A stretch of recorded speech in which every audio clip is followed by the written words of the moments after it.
কালকে বেলা 10টার দিকে বাসেই রোড লসডিঘি খেলার মাঠে কুকুরটি অ্যাক্সিডেন্ট হয় এবং ছিটকি রাস্তার ধারে পড়ে থাকে।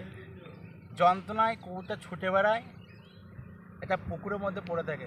কুকুরটা করুণ অবস্থা দেখে যে কয়েকটা যুবক খবর দিয়েছে, ওনাদেরকে অসংখ্য ধন্যবাদ। সেই টাইমে না যদি খবর দিত তাহলে কুকুরটা হয়তো মারা যেত। তা কুকুরটা আপাতত এখন পুরোপুরি কুকুরটা সুস্থ রয়েছে।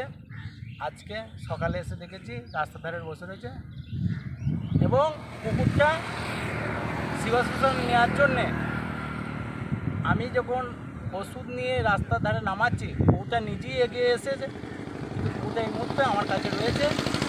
এখন সুস্থ।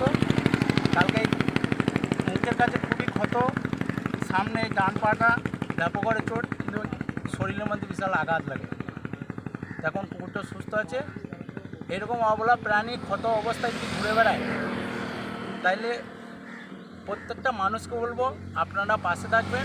বড় ধরনের কোনো যদি ক্ষত দুর্ঘটনা হয় আমাদের সাথে যোগাযোগ করবে, আপনাদের সহযোগিতা করব এবং পাশে থাকার চেষ্টা করব।